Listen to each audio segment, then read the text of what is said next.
The stars shone brightly against the black void as the Earth ship Defiant moved through space. Its sleek hull gleamed under the light of a distant sun. Inside the command center, Captain Eric Summers stood with his hands clasped behind his back, watching the main screen as it showed their approach to the Galactic Council station. 50 years, he said quietly. 50 years of silence ends today. Lieutenant Kate Miller nodded as she joined him at the view screen. The council wasn't expecting us. Their messages show they're confused and worried. Good, Eric said. They should be. The Defiant was Earth's finest ship, built with technology that humans had created during their long silence. After the aliens first came to Earth 50 years ago, they had laughed at humans. They called Earth primitive and unworthy of joining their great council. Then they left, thinking Earth would beg to join them on their terms. Instead, Earth went quiet. All radio signals stopped. All space activity ended. To the galaxy, it seemed like humans had given up. They hadn't. "Captain, we're being hailed by the station," said Paul Wright from his communication station. "They're demanding to know our purpose." "Let them wait a little longer," Eric said. "Let them wonder." Chief Engineer Alan Ross entered the bridge, his face showing excitement. "The engines are running perfectly, Captain. Those new crystals we developed work even better than we hoped." Eric nodded. "And our defensive systems." "Ready if needed," said Security Officer Natalie Pierce. Her hand rested near her weapon. "But I hope we don't need them." The massive council station grew larger on the screen. It was a spinning wheel of metal and light, home to representatives from the 27 species that made up the Galactic Council. The Arcturians, the Vrel, the Orudai, and many others, all species that had looked down on humans during first contact. "They're scanning us," Alan said, checking his screens, "trying to figure out what we're made of." "Let them scan," Eric replied. "They won't understand what they're seeing." Kate checked her tablet. "I've prepared our introduction speech. We state our terms clearly. Earth claims the Sol system and 12 nearby systems as human territory. Not negotiable." "They won't like that," Natalie said. "They don't have to like it," Eric answered. "They just have to accept it." The ship slowed as it approached the docking area. Through the view screen, they could see other alien ships, some small and quick, others large and powerful. The Defiant was different from all of them. It didn't look threatening, but hidden within its design were weapons and defenses no council race had ever seen. "Captain," Paul called out, "they're demanding we identify ourselves again. Their tone is getting angry." Eric straightened his uniform. "Open a channel." The screen changed to show an alien face. The Arcturian had blue-gray skin and large eyes that showed surprise and annoyance. "This is Captain Eric Summers of the Earth vessel Defiant," Eric said clearly. "Earth requests immediate audience with the full Galactic Council." The Arcturian blinked several times. "Earth, the humans, you have been silent for decades. You cannot simply appear and demand."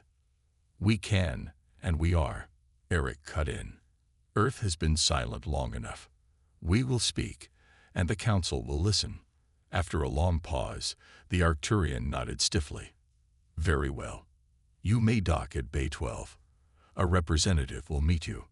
When the screen went dark, the bridge crew exchanged looks of determination. "This is it," Kate said. "Everything we've worked for." Eric took a deep breath. "Natalie, prepare the security team. Alan, keep the engines ready for quick departure if needed. Kate, you're with me for the meeting." As the Defiant moved toward its docking position, other alien ships moved away, as if afraid of getting too close.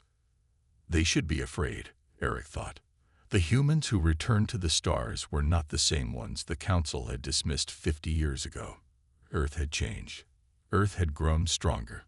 And now, the galaxy would have to deal with humanity on equal terms, or face the consequences. The Council chamber was a large round room, with tall windows showing the stars outside. 13 different alien species sat at a curved table, watching as Eric and Kate walked to the center of the room. The aliens whispered to each other, their eyes wide with surprise and doubt. "Humans," said Jartol, the lead Arcturian. His blue-gray skin wrinkled as he frowned. "You have been silent for 50 years. Why come now?" Kate stepped forward, her back straight and her voice clear. "Earth needed time. Time to grow. Time to build. Time to understand our place in the galaxy." "Your place?" A Vrel representative laughed, her feathers shaking. "Your species was judged too primitive for full council membership."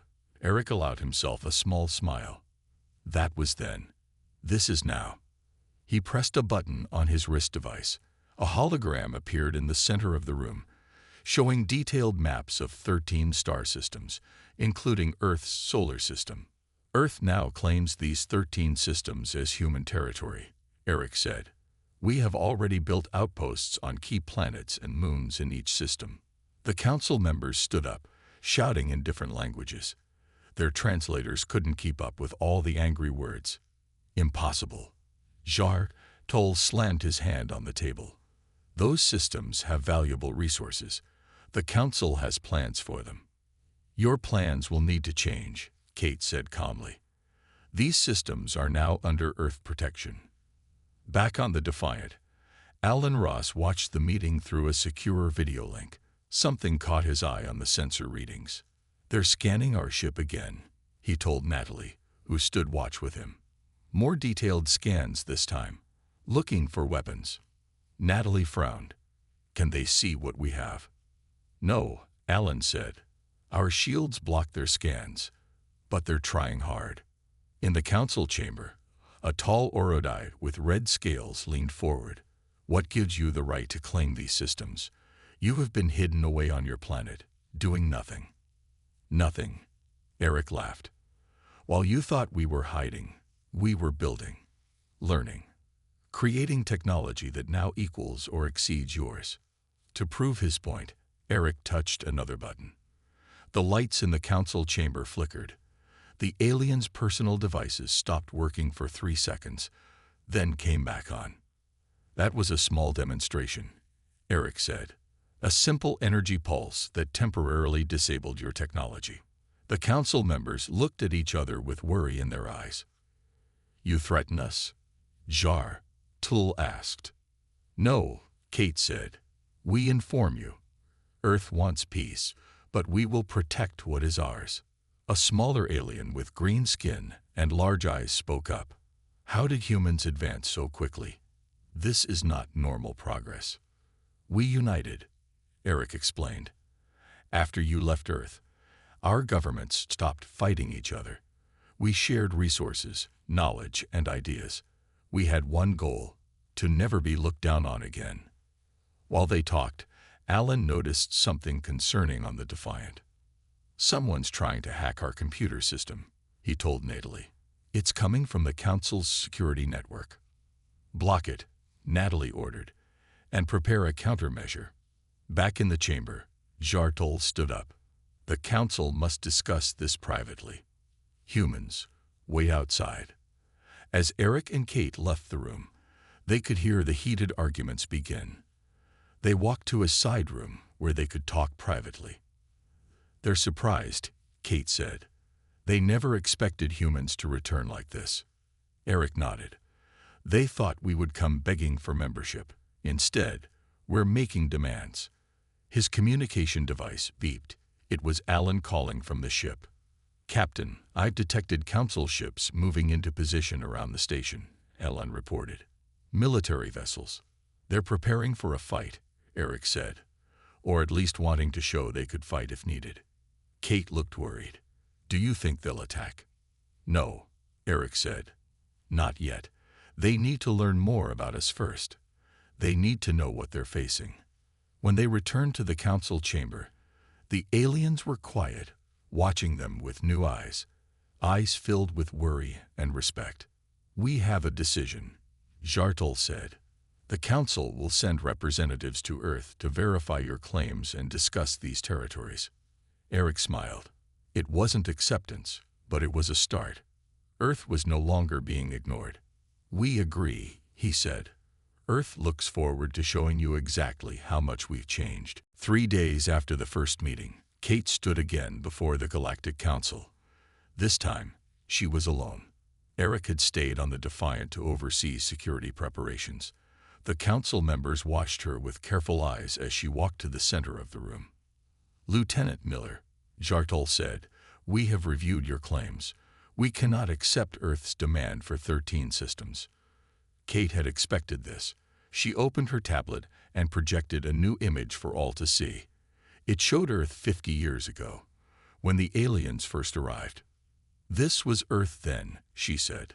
"Divided, polluted, fighting amongst ourselves." The image changed to show Earth now. Clean cities with tall towers. Vast green areas where once there had been only dirt. Ships rising from spaceports. "This is Earth today, united, peaceful among ourselves, and ready to take our place in the galaxy." She looked at each council member. "We are not asking for permission. We are telling you how things will be. Earth claims these systems. If you respect our claim, we offer trade and friendship. If you do not." She let the words hang in the air. The threat was clear without saying it. On the Defiant, Eric watched the meeting with Alan and Natalie. Paul entered the bridge with a worried look. "Captain, I've been monitoring their communication channels," Hall said. "Some council races are already calling for military action against us." Eric nodded. He had expected this too. "Show me their fleet positions." A display lit up, showing 23 alien ships now surrounding the station. "They think they can intimidate us," Eric said, "or trap us here." In his mind, Eric remembered the day when aliens first came to Earth. He had been just a boy then, watching on television as strange ships landed in major cities. The aliens had studied humans like scientists study ants. They had taken what resources they wanted and left, telling humans they were too primitive to matter. That day had changed his life.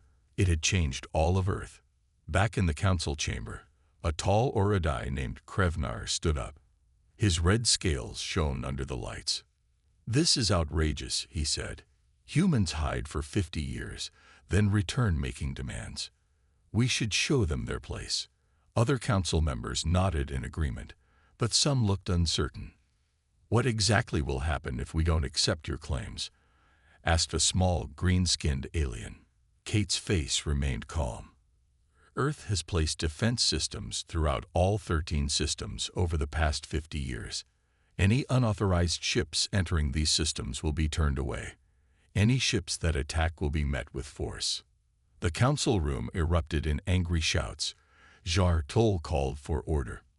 "You threaten the most powerful alliance in the galaxy," he asked Kate. "No," she replied. "I warn you, as one equal to another." On the Defiant, Natalie noticed something on her security screen. "Captain, someone's trying to access our lower decks," she said.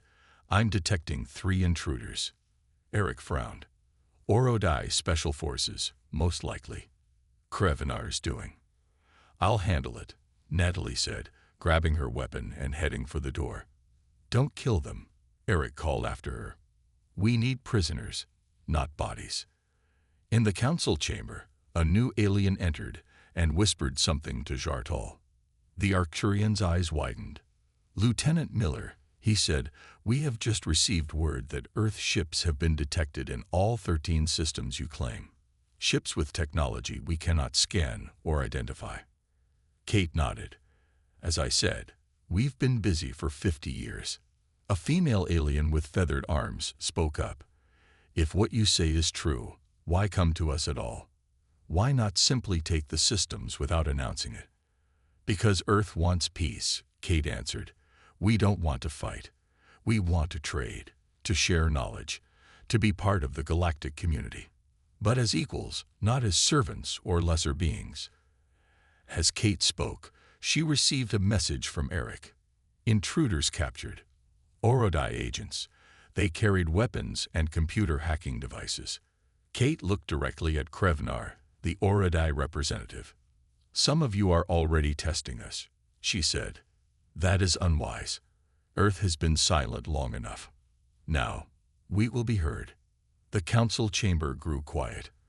For the first time, the aliens were seeing humans not as primitives, but as a force to be reckoned with. The Galactic Council agreed to continue talks with Earth while they considered their options. After the meeting, Kate returned to the Defiant where Eric and the others waited for her. How did it go? Eric asked as they gathered in the ship's meeting room. They're scared, Kate said. They're trying not to show it, but they are. Natalie brought in one of the captured Aurodai agents. His red scales looked dull under the ship's lights, and his hands were bound. Tell them what you told me, Natalie ordered the alien. The Aurodai looked at the humans with hatred in his yellow eyes. The council has been lying to you. They agreed to talks, but some members are already planning attacks on your claimed systems.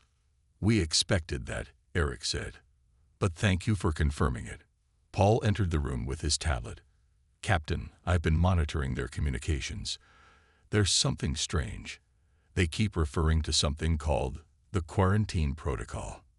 What's that? Kate asked. I don't know yet, Paul said. But it sounds like Earth isn't the first world they've dealt with this way. Eric frowned. You mean there are other species they've isolated? It seems so, Paul nodded.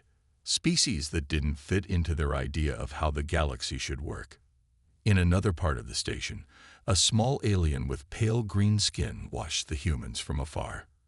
Her name was Elena, from a minor council race called the Myth. Unlike the larger council races, the Myth had always been treated as less important. She understood how the humans felt. Elena made a decision. She approached Kate when the human woman was alone in one of the station's gardens. Lieutenant Miller, Elena said softly. I have information you should know. Kate was surprised, but listened carefully. The council is not united, Elena explained. The major races like the Arcturians and Aurodai want to crush your resistance, but smaller races like mine sympathize with Earth. Why are you telling me this? Kate asked. Because we need change, Elena said.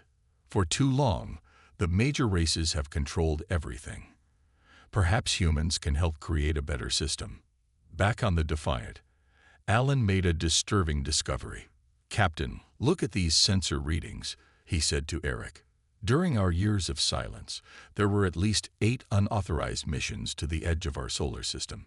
Eric studied the data. They were spying on us. Worse, Alan said. Some of these readings suggest they were testing weapons just outside our detection range. Eric's face hardened. They weren't just dismissing us. They were preparing to control us if we ever became a problem. Meanwhile, Paul had found more information in the Council's communications. The quarantine protocol, he explained to the others, is their method for dealing with species that develop too quickly or in ways they don't approve of. They isolate them, study them, and, if necessary, limit their development. That's what they planned for Earth, Kate realized. Yes, Paul said, but they didn't expect us to advance so quickly in isolation. We were supposed to develop slowly under their watch. Outside the station, more council ships gathered.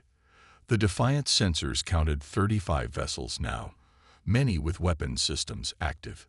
They're preparing for conflict, Natalie warned. Eric nodded. But we prepared too. He opened a secure channel to Earth. Admiral Bennett, this is Captain Summers. Activate Defense Network Alpha. Across all 13 systems that Earth had claimed, hidden platforms powered up. They had been placed there secretly during Earth's silent years, waiting for this moment.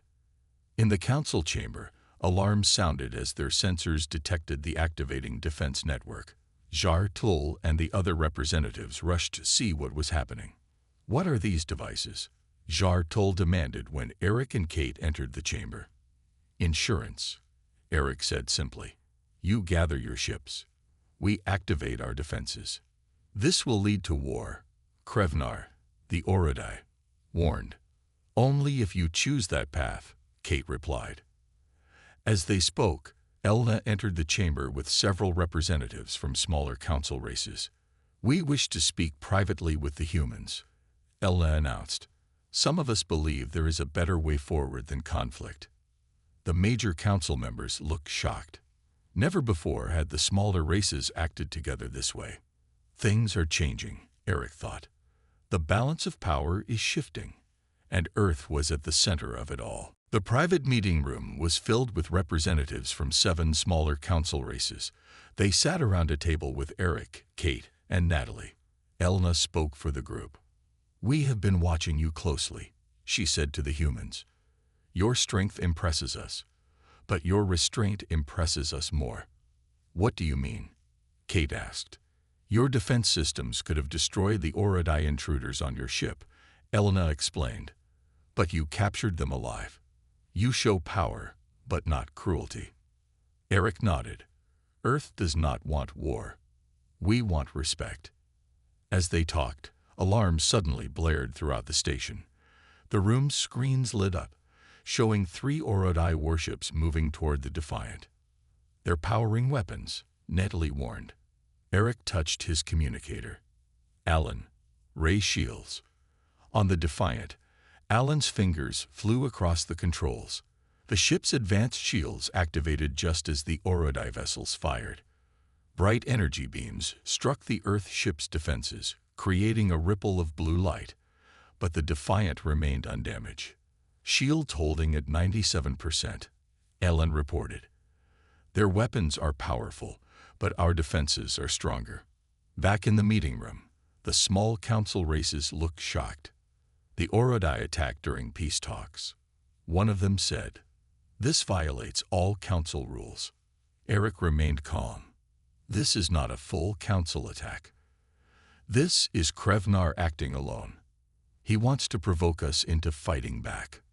"And will you?" Elna asked. "Watch," Eric said. He sent a command to the Defiant. Moments later, a pulse of energy spread out from the Earth ship. It washed over the Aurodai vessels, causing their lights to flicker and their weapons to power down.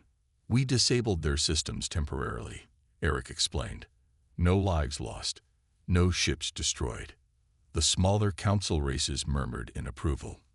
One of them, a blue-skinned being with 4 arms, spoke up. "The major races would have responded with destruction. You show wisdom." In the main council chamber, chaos erupted. Jar Tol was shouting at Krevnar. "You fool! You attack without council approval." Krevnar's scales darkened with anger. "These humans must be put in their place. Their technology threatens our control." "Your control, not ours," said a small voice. It was Michelle Garcia, who had just arrived from the Defiant. The human scientist carried a data device. "What is the meaning of this?" Jar Tol demanded. "We found something interesting in your database," Michelle said. "Something about Earth's history with the Council." She activated her device, showing records that Paul had uncovered. The screen displayed a council meeting from 50 years ago, after their first contact with Earth. "Earth shows unusual creativity and adaptability," a younger Jar Tol said in the recording. "They could advance too quickly. I recommend quarantine protocol." The current Jar Tol's face showed shock as his past words played for all to hear. "You didn't leave Earth because we were primitive," Michelle said. "You left to watch how we would develop in isolation. We were an experiment." The room fell silent.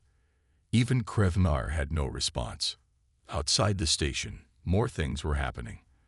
The Earth defense platforms throughout the 13 claimed systems activated, creating a network that connected them all. Any ship entering those systems would now be detected and tracked. On Earth, Admiral Laura Bennett received updates from the Defiant. She ordered the rest of Earth's fleet to prepare for possible deployment. 20 ships, all built with the same advanced technology as the Defiant, moved into position around Earth. Back on the station, Eric, Kate, and the others returned to the main council chamber. The mood had changed. The arrogance of the major races was replaced with uncertainty. The Aurodai attack was unauthorized, Jar Tol admitted. "The council does not condone it." "We know," Eric said. "Just as we know about the quarantine protocol and how you've used it on other species." Jar Tol looked uncomfortable. That is classified information. Not anymore, Kate said. Nothing stays hidden forever. As they spoke, Elna and the representatives of the 7 smaller races entered the chamber. They stood with the humans. We wish to form an alliance with Earth, Elna announced. The major council races looked shocked. The balance of power was shifting before their eyes. And this was just the beginning. The next day, the Defiance meeting room was crowded. Representatives from the 7 smaller council races sat with Eric, Kate, and the other human officers. Elna stood at the front, explaining their situation. For too long, the major races have controlled everything, she said. Resources, trade routes, technology sharing. We smaller races get what they decide to give us. Just like they planned for Earth, Kate said. Elna nodded. Exactly. But now you have shown another way.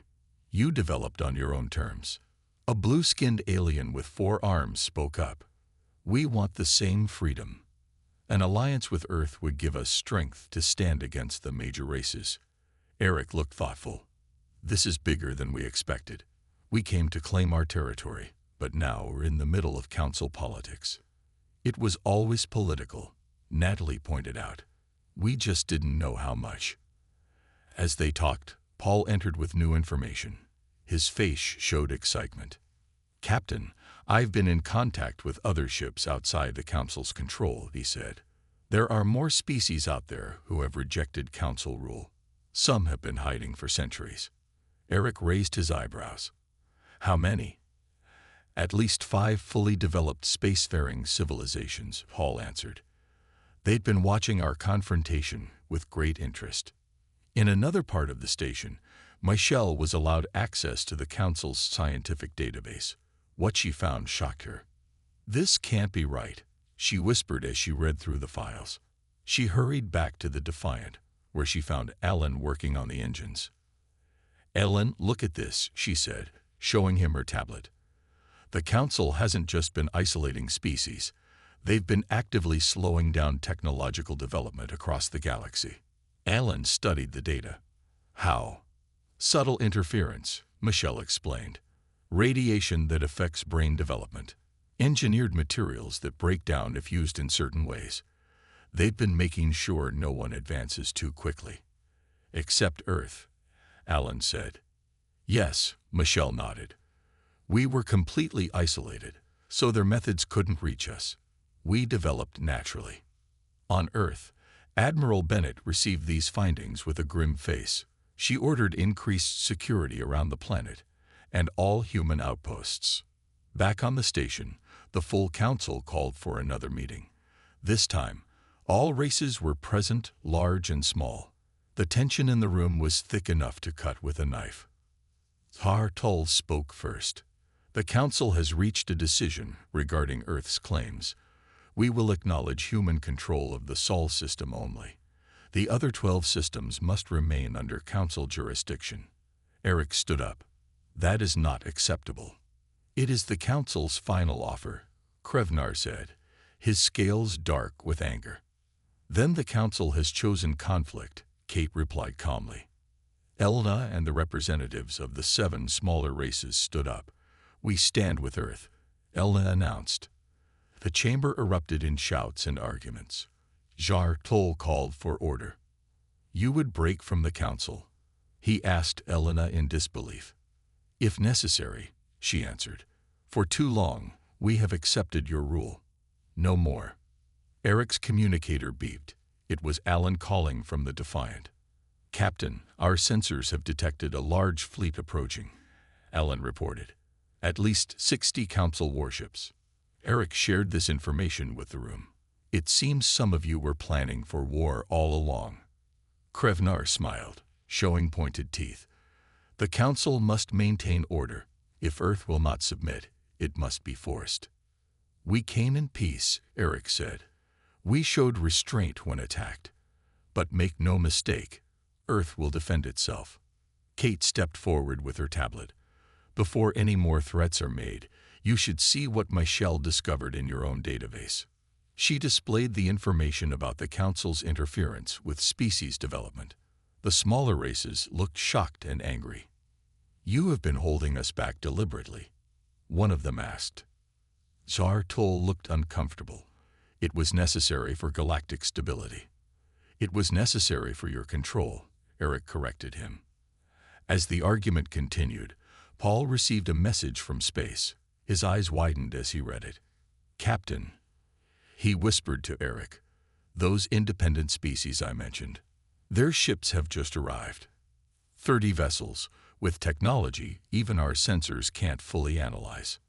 Eric smiled slightly. It seemed Earth was not as alone as the Council had thought. The galaxy is changing, he thought, and there's no going back now. The arrival of 30 unknown ships changed everything. The Council chamber fell silent as the news spread. On the main screen, strange vessels appeared, their designs unlike anything seen in Council space. "Who are they?" Toll asked, his confidence shaken. "They call themselves the Free Worlds Alliance," Paul explained. "Species that broke away from Council control over the centuries." A new face appeared on the screen. The alien had purple skin with silver markings and eyes that showed great age and wisdom. "I am Elder Nix of the Solari," the alien said. "We have watched this confrontation with interest. The humans speak truth. We too were once subjects of Council experiments." Krevnar hissed, "These are rebels and outcasts. They have no standing here." "We have standing everywhere stars shine," Elder Nix replied calmly. "Just as humans do. Just as all free people do." Eric stepped forward. "We didn't expect allies beyond this room, but we welcome them.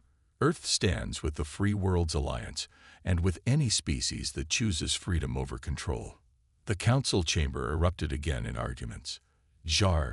Toll looked from the screen to the humans, then to the smaller Council races that stood with them. He could see his power slipping away. "This is your doing," he accused Eric. "You've started a rebellion." "No," Kate said. "We simply expose what was already there. The desire for freedom is universal." Outside the station, the 60 Council warships moved into attack positions. They were still more numerous than the combined Earth and Free World ships. The Defiant sensors showed weapons powering up across the Council fleet. Natalie reported this to Eric. "Their lead ships are targeting us, Captain. They'll fire within minutes." Eric made his decision. It's time. He opened a channel to Earth. "Admiral Bennett, execute Operation Lightbringer." Across all 13 systems claimed by Earth, hundreds of hidden defense platforms suddenly activated. They had been cloaked, invisible to Council sensors. Now they revealed themselves, a network far more extensive than anyone had imagined. On the Council station, their tactical displays lit up with new signals. The major races looked shocked at the number of Earth defenses now visible. "How is this possible?" Krevnar demanded. "You've had 50 years, not 500. We worked together," Eric explained simply. "When humans unite toward a single goal, we can accomplish amazing things." Elen contacted Eric from the Defiant. "Captain, the defense network is fully online. All Council ships are now targeted." "Good," Eric said, "but hold fire unless I give the command." In the Council chamber, Eric addressed all present. "We don't want war. We never did, but we will not be controlled or experimented on.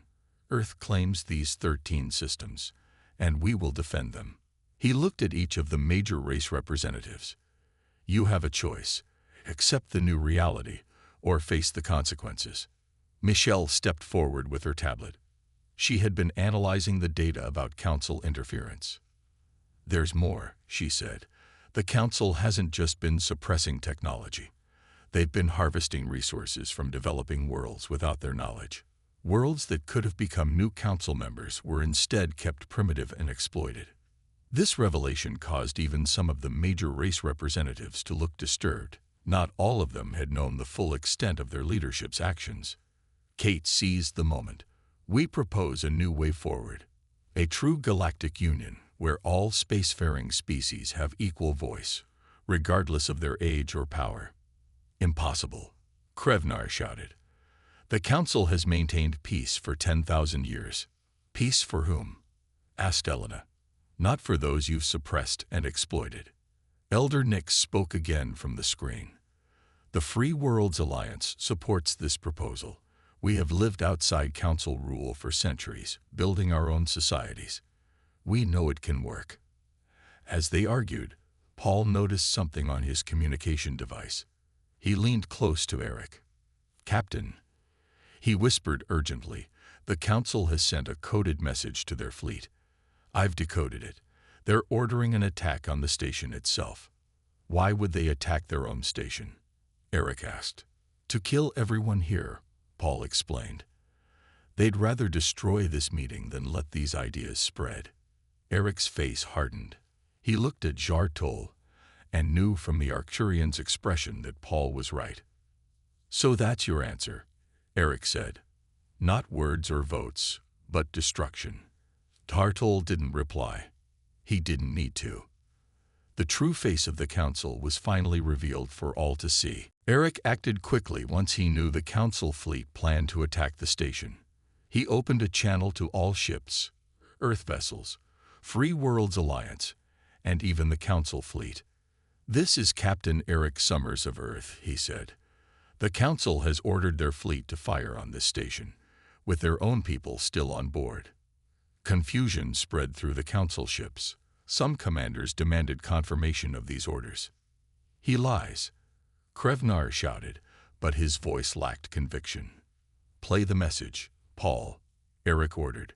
Paul broadcast the decoded council orders for everyone to hear. The station erupted in panic as even council members realized their leaders had been willing to sacrifice them. We need to evacuate, Kate said, already organizing the smaller race representatives. No time, Natalie warned. Their lead ships are powering weapons. Eric touched his communicator. Alan, activate shield extension program. On the Defiant, Alan's fingers flew across the controls. The Earth ship's advanced shields suddenly expanded, growing to encompass the entire council station. The blue energy field shimmered as the first council weapons fired. Bright beams struck the shield but couldn't penetrate it. The station remained untouched. Impossible, Jartol whispered. No shield can cover something this large. Human technology, Eric said simply. Developed during our 50 years of silence. Outside, the Free Worlds Alliance ships moved to protect the station alongside Earth vessels. They fired warning shots at the council fleet, disabling weapons systems without destroying ships. Inside the council chamber, power was shifting rapidly. Representatives from all races watched as their once mighty leaders stood exposed as willing to kill their own people to maintain control. We reject the current council leadership, announced one of the major race representatives who had been quiet until now. This has gone too far. More representatives joined this declaration. Even some who had been loyal to Jartul and Krevnar turned away from them.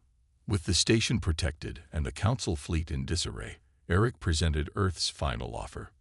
We propose a new galactic union, he said.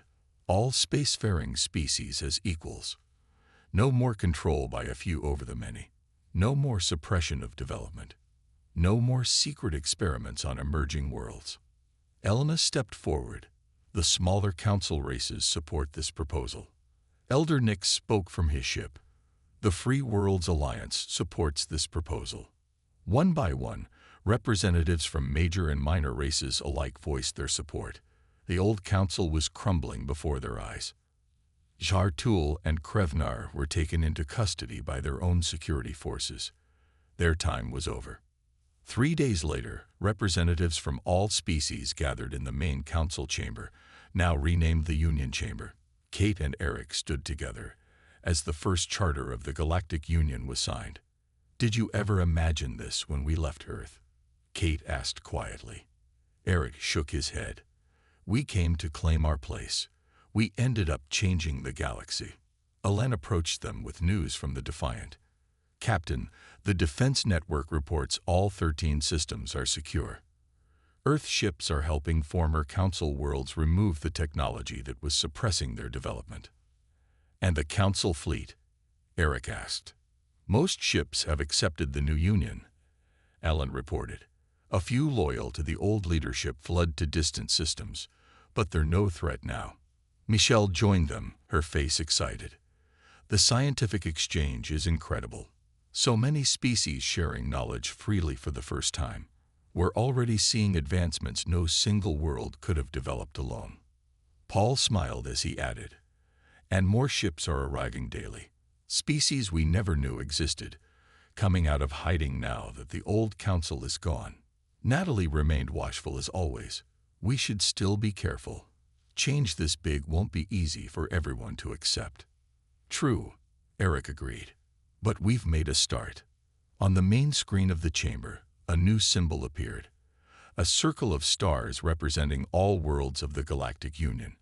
Below it were words in multiple languages, but the Earth version was simple. All worlds equal. All voices heard. Later, as the Defiant prepared to return to Earth with news of all that had happened, Eric stood looking at the stars. From silent isolation to changing the galaxy, humanity had come so far. Earth has been silent long enough, he said quietly. Now the whole galaxy will hear our voice. And it was just the beginning.